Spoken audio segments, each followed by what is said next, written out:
가나안 안나가 성도들이 사실과 진실과 진리를 깨닫기 위한 글. 사실도 모르는데 진실을 어찌 알겠습니까? 진실도 모르는데 감히 진리를 안다고 말할 수 있습니까?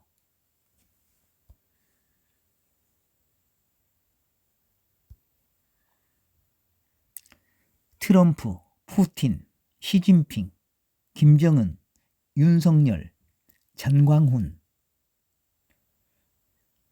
그들의 이 세상에서의 형상과 모습과 하는 짓을 보면서 무엇이 보이고 어떠한 느낌이 듭니까?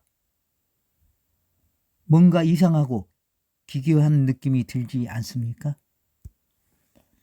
그들은 왜 이 시대에 동시에 출현하여 세상을 쥐락펴락하고 있을까요?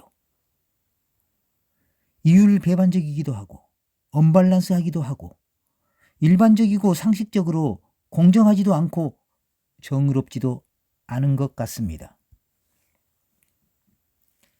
뭔가 지금까지 인류가 추구해온 정신이나 철학이나 사회 정의에 있어서 기본적인 수준에도 한참이나 미치지 못하는 종자들이라는 것이 비단 나만의 느낌일까요?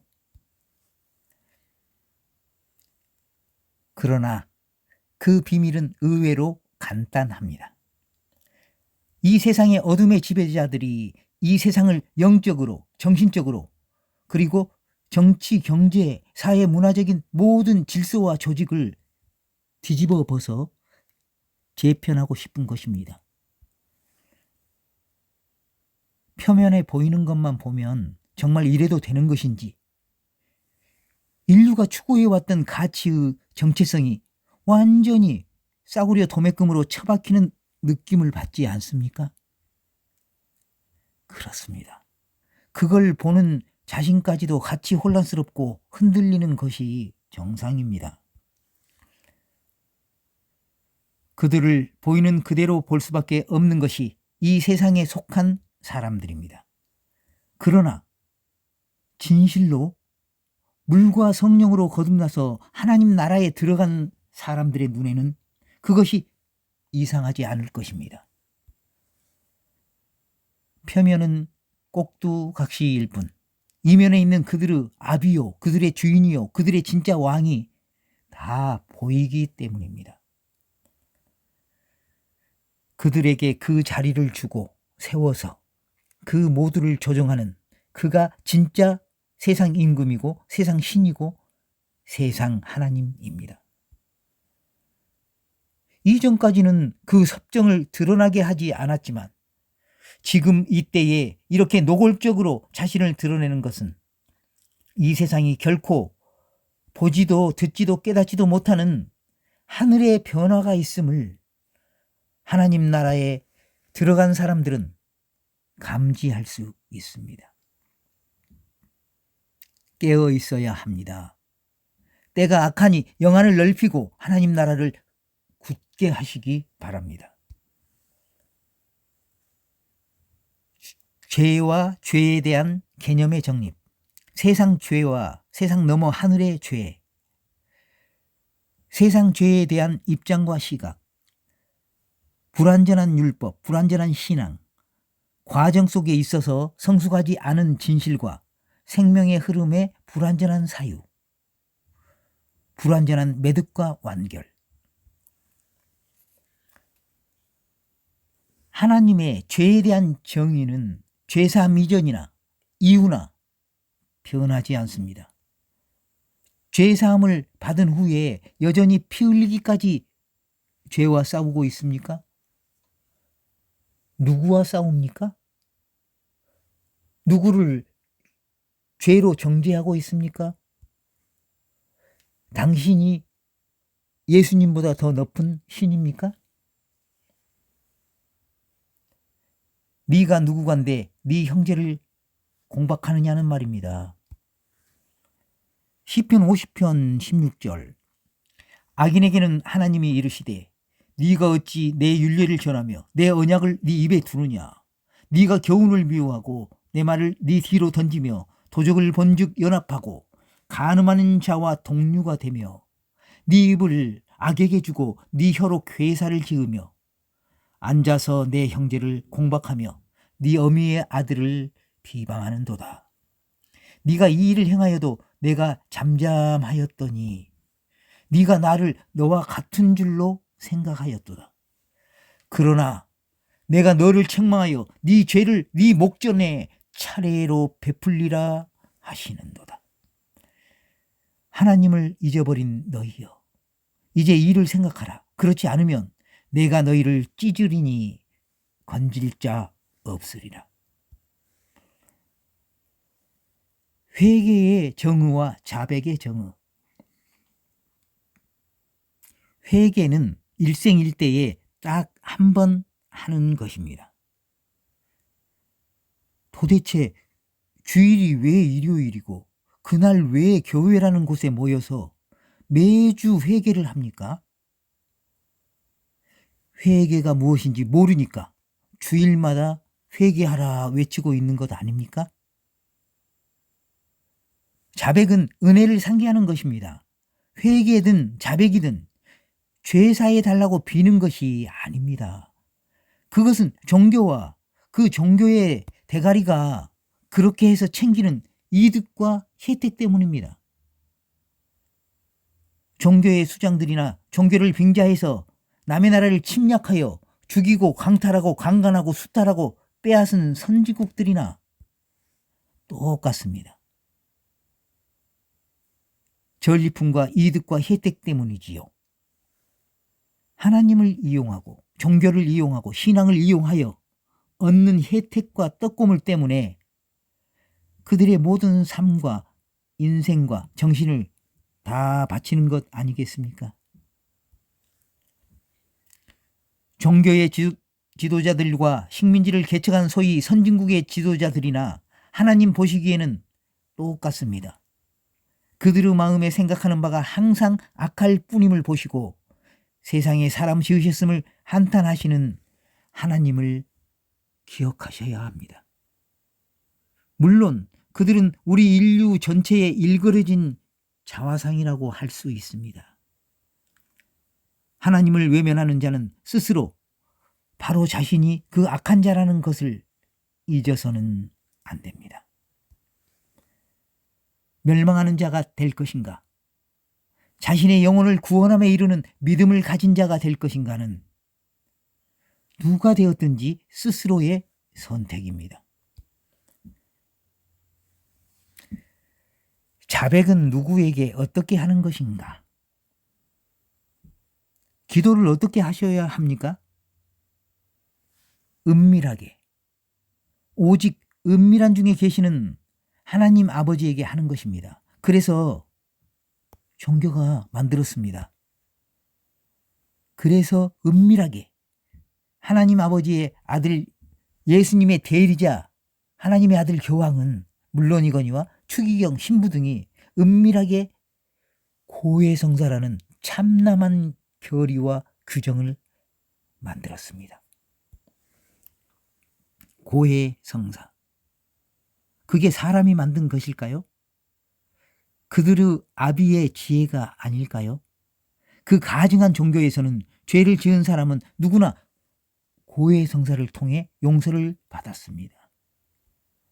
그것은 면죄부와 똑같은 효용 가치가 있었습니다.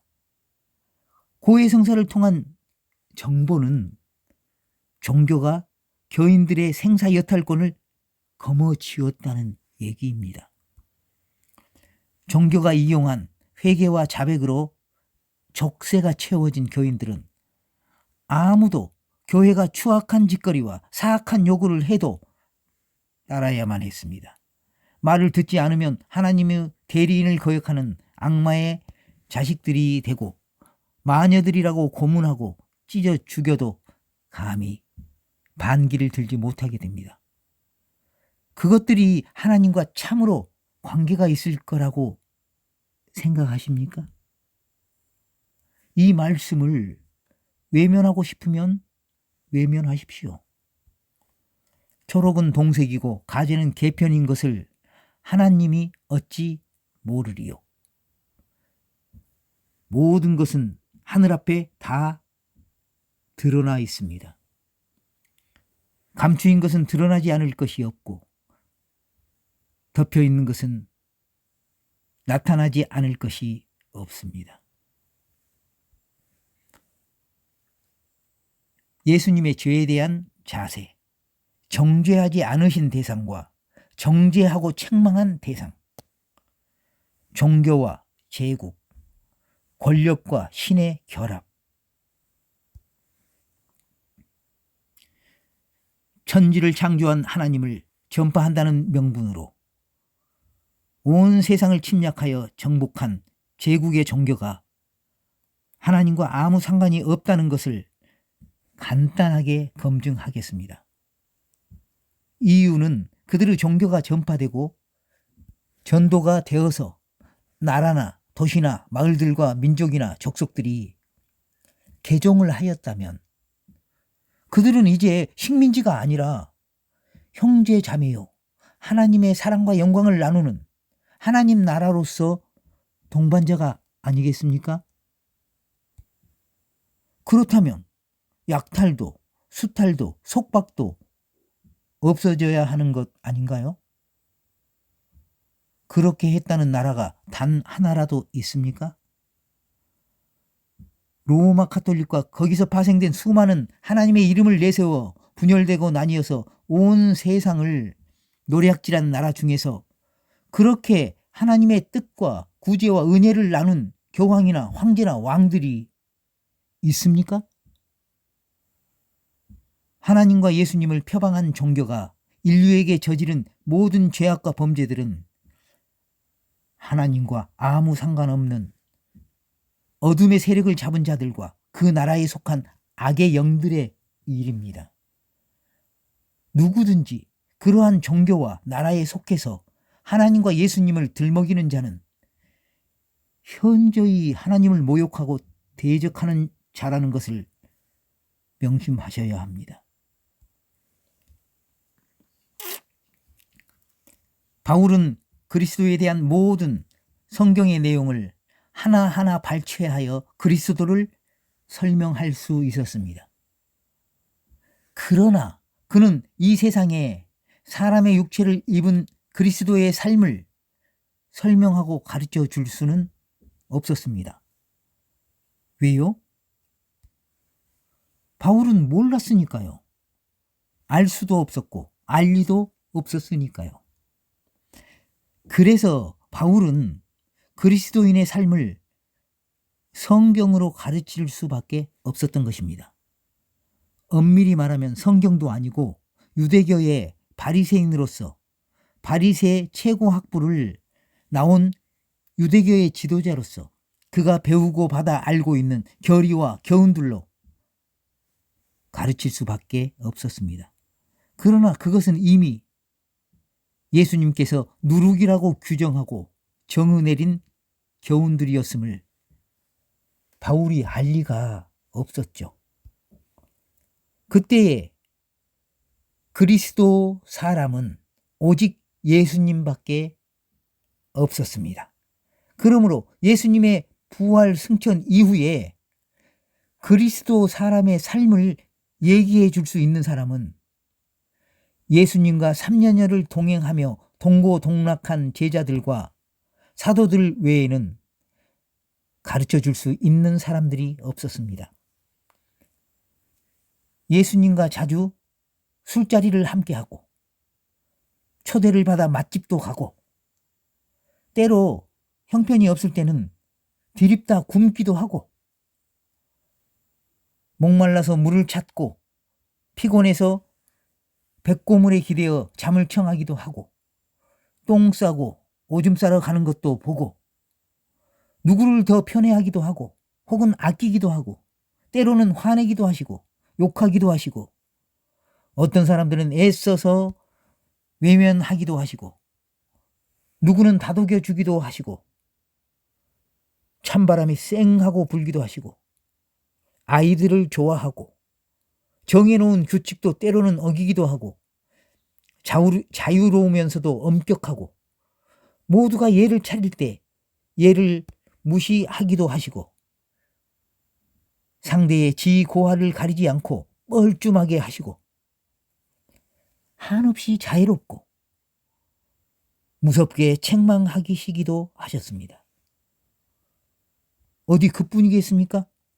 예수님의 삶의 현장에 무수한 Q&A에 예수님의 일거수일투족을 누가 알겠습니까?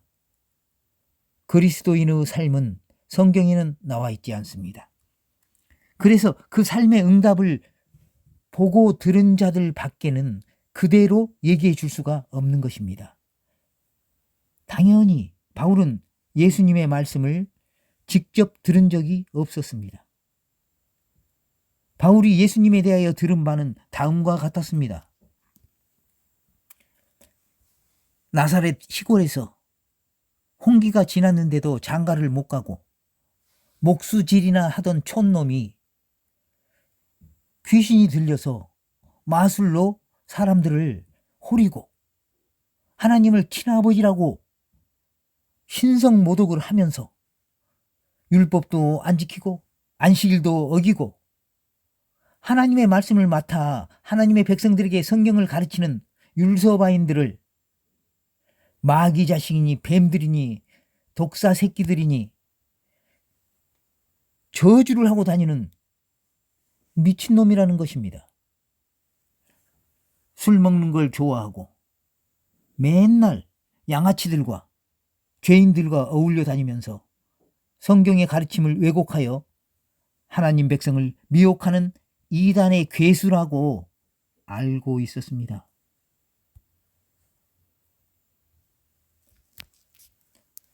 그리스도는 성경에서 찾아서 유력하게 대입하고 적용할 수 있어도 그 그리스도로 오신 분의 삶을 모르는 자는 그리스도의 삶을 설명하고 가르치고 나눌 수 없습니다. 모르는 자는 모르니까요. 그래서 바울은 그리스도는 성경으로 설명할 수 있었지만 그리스도의 삶은 그리스도께서 본을 보인 그 삶으로 설명할 수 없었으므로 성경과 그 성경으로 파생한 수많은 교훈들과 장로들의 유전들과 랍비들의 주석들과 사람의 지혜들로 점철된 유대교의 교리와 교인들의 수칙들로 대입하여 가르칠 수밖에는 없었던 것입니다. 왜냐하면 바울이 바로 그렇게 열심과 특심으로 하나님 백성들을 가르쳐왔던 바리새인의 오리지널 정석이었습니다. 그러한 교훈과 가르침을 예수님께서 누룩이라고 규정하시고 그것들을 부인하고 그런 교훈에서 자신을 지켜 멀리하라고 하신 줄은 꿈에도 몰랐을 것입니다. 바울은 유대 바리새 학파의 최고 지도자인 교법사 가말리엘 아래에서 수학하고 정석의 코스를 밟으며 경력을 쌓아온 가히 앞길이 창창한 엘리트 중에 엘리트였다고 할 수 있습니다. 쉽게 말하면 서울대 법대를 나와서 인맥, 학맥으로 든든한 배경을 가졌던 유대교의 유망주요, 기대주였다는 말입니다. 그래서 바울은 수제자 같은 디모데에게 그가 생각하는 그리스도인의 삶의 기준을 성경으로 굳게 잡아주는 것입니다. 디모데후서 3장 16절 모든 성경은 하나님의 감동으로 된 것으로 교훈과 책망과 바르게 함과 의로 교육하기에 유익하니 이는 하나님의 사람으로 온전케 하며 모든 선한 일을 행하기에 온전케 하려 함이니라.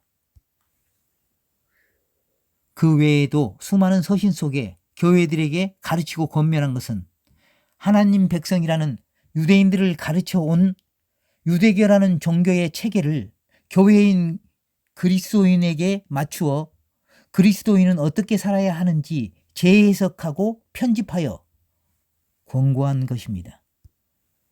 그것을 집대성하여 나타난 것이 바로 기독교가 되는 것입니다. 유대인이 입고 있던 유대계라는 옷을 이방인들에 맞춰서 재단하고 찢어 붙이고 가공하여 가봉을 하여 갈아입혔으니 그것이 기독교의 기틀이 된 것입니다. 바울의 그리스도인의 삶의 지침은 완벽하게 하나님을 믿는 유대교의 교리와 유정과 가르침이 예수를 믿는 이방인들에게 종교의 왁구로 짜 맞춰져서 기독교가 만들어진 것입니다. 그것은 예수님께서 본을 보인 그리스도 사람의 삶과는 아무 상관이 없는, 도리어 예수님이 책망했던 바로 그 종교의 환생인 것입니다. 예수님께서는 종교를 토해내야 하는 토사물이고 씻어내야 하는 더러운 구덩이로 묘사하셨습니다. 바울은 그리스도인들을 토하였던 것으로 돌아가고 씻었다가 더러운 구덩이에 도로 눕게 한 것입니다. 바울은 그가 일평생 상고해온 성경으로 예수가 그리스도이심을 유력하게 설명해 줄 수 있었습니다. 그리스도에 대한 명철한 이해와 통찰력은 듣는 사람으로 하여금 예수님이 나의 구세주 그리스도라는 것을 마음 깊이 믿고 영접하게 하였습니다. 그러나 그리스도인의 삶은 성경에는 나와 있지 않습니다. 불완전한 율법과 불완전한 선지자와 불완전한 신앙으로 점철된 유일하신 하나님을 믿는 유대교의 교리와 교훈들과 가르침들이 하나님 백성들의 삶의 지침이요 신앙 생활이었을 뿐입니다. 그리스도 사람인 예수님의 삶을 보지도 듣지도 못했으니까요. 그것이 바울의 한계인 것을 꿈에도 모르는 것입니다. 그렇다면 그리스도인의 삶을 제대로 얘기해주는 사람이 없었을까요? 그렇지 않습니다. 그리스도인의 삶은 바로 그리스도의 삶이며 예수님께서 그 삶의 본을 보이셨습니다.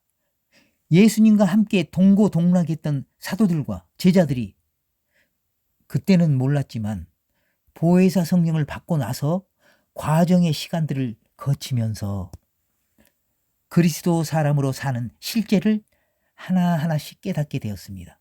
그것은 예수 그리스도께서 사셨던 일거수일투족이 바로 그리스도인의 삶 자체였다는 것을 알게 된 것입니다. 요한복음 16장 12절 내가 아직도 너희에게 이를 것이 많으나 지금은 너희가 감당치 못하리라. 그러하나 진리의 성령이 오시면 그가 너희를 모든 진리 가운데로 인도하시리니 그가 자의로 말하지 않고 오직 듣는 것을 말하시며 장래일을 너희에게 알리시리라. 그가 내 영광을 나타내리니 내 것을 가지고 너희에게 알리겠음이니라.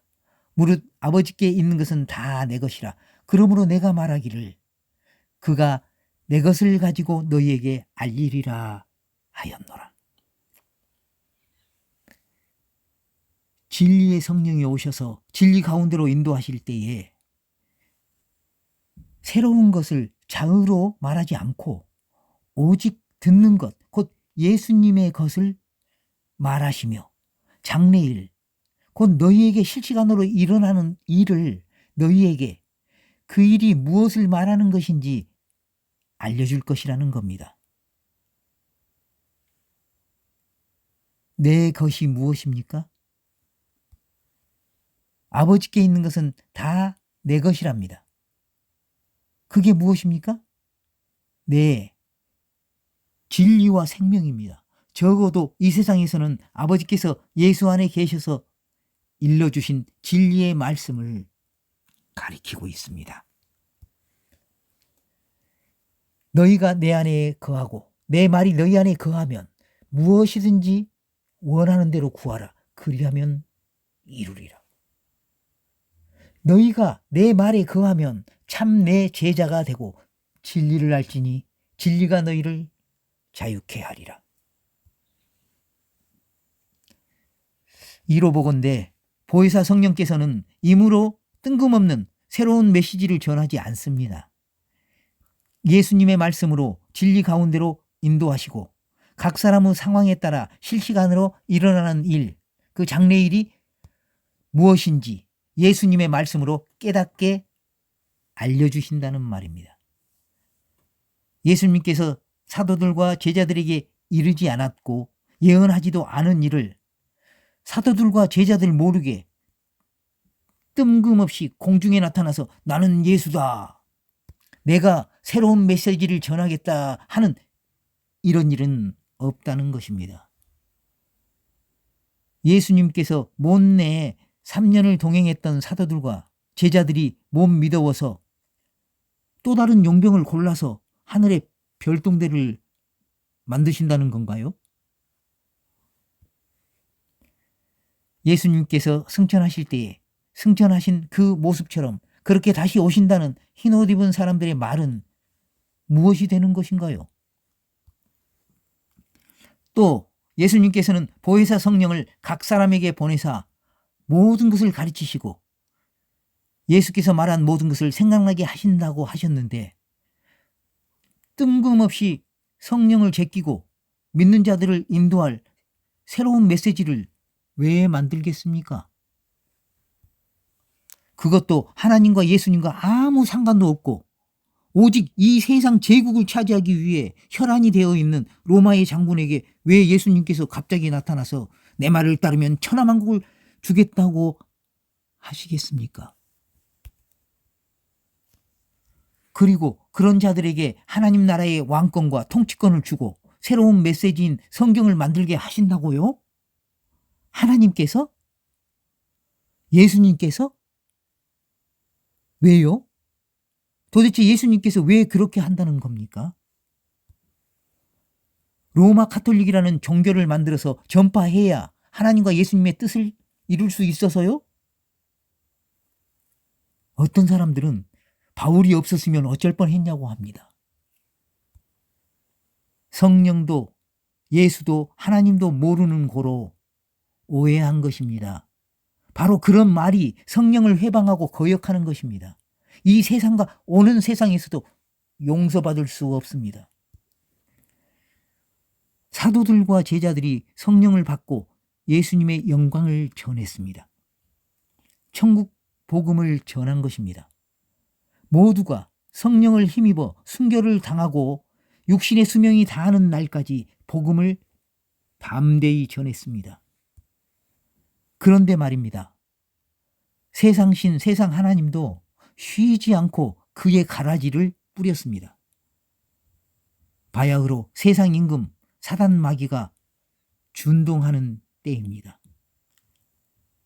악한 자의 임함은 사단의 역사를 따라 모든 능력과 표적과 거짓 기적과 불의의 모든 속임으로 멸망하는 자들에게 임합니다. 사단 마귀를 잊으시면 안 됩니다. 허다한 제사장의 무리가 들어오고 율소바인도 이 도에 가입했습니다. 그들이 사도들 아래서 가르침을 받았다는 증거는 없습니다. 그러나 그들도 예수를 전했습니다. 초대교회는 우리가 생각하는 그런 교회가 아닙니다. 열방, 곧 전 세계에 흩어져 있는 유대의 친인척들에게 메시아 예수 그리스도를 이 도에 가입한 모든 사람들이 전했습니다. 복음은 처음부터 복잡하게 율법과 유대의 절기들과 성찬식이나 침례식이나 각종 행사들과 섞일 수밖에 없었습니다. 제사장은 제사장의 친인척과 지인들에게, 율법사 서기관 바리새인들도 자기들의 친인척과 지인들에게 자기가 보고 듣고 깨달은 그리스도 예수를 전하고 그 근거를 성경에서 찾아 보냈습니다. 그들이 예수님이 그리스도라는 근거를 성경으로 설명할 수 있었지만 그리스도 사람의 삶과 생활은 역시 성경, 곧 유대교의 교리와 교훈과 가르침으로 권고할 수밖에 없었습니다. 예수님의 삶의 현장을 본 적도 체험한 적도 없었으니까요. 라디오도 TV도 없고 스마트폰은커녕 전화도 없고 인터넷도 없던 시절입니다. 실시간으로 뉴스를 들을 수 없었고 문맹률도 높았습니다. 오직 그 모든 것이 구전과 기록과 서신으로 전했을 것입니다. 3년여를 예수님과 함께 동행하며 동고동락한 제자들과 사도들도 수많은 기록과 서신들을 주고 받았습니다. 예수 그리스도와 성령님과 초창기 교회와 관련된 수많은 기록들과 서신서들이 있었습니다. 제자들과 사도들도 수많은 기록과 서신들이 없었던 것이 아닙니다. 그리고 2, 3세기가 흐른 후 마침내 어둠의 힘이 그 지혜를 드러내게 됩니다. 예수님과 동고동락했던 제자들의 모든 가르침과 기록들과 서신들은 이 세상 신이 이 세상 하나님의 사주에 의해 어둠의 세력을 잡은 자들, 곧 악한 자가 뿌린 가라지들에 의해 99.9%가 파기되고 감추어지고 말았으니까요. 그리고 바울의 서신이 보혜사 성령의 살아계심을 지우고 사도들의 기록과 서신을 대신해서 성경이 됩니다. 종교에 의한, 종교를 위한 종교의 자식들에 의해서 말입니다. 여러분은 사단마귀의 열심을 간과해서는 안 됩니다. 그렇게 하여 보혜사 성령님을 대신하여 성경이 이렇게 권세를 잡았습니다. 디모데후서 3장 다시 한번 봅니다. 또 네가 어려서부터 성경을 알았나니 성경은 능히 너로 하여금 그리스도 예수 안에 있는 믿음으로 말미암아 구원에 이르는 지혜가 있게 하느니라. 모든 성경은 하나님의 감동으로 된 것으로 교훈과 책망과 바르게 함과 의로 교육하기 유익하니 이는 하나님의 사람으로 온전케 하며 모든 선한 일을 행하기에 온전케 하려 함이니라.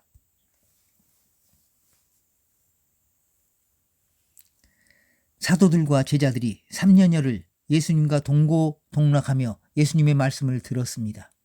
그럼에도 아무도 예수님의 십자가의 죽으심조차도 깨닫지 못했습니다. 몇 줄의 기록과 설명으로 다 알고 깨달을 수 있다고 자고하지 않으셨으면 좋겠습니다. 그러나 사실과 진실과 진리에 입각하여 전해드리는 나의 말씀들을 듣고 깊이 상고하십시오. 나는 믿지 않으셔도 예수님께서 전하라는 말씀들은 들으십시오. 그 말씀이 사실과 진실과 진리로 말미암은 말씀인지 아닌지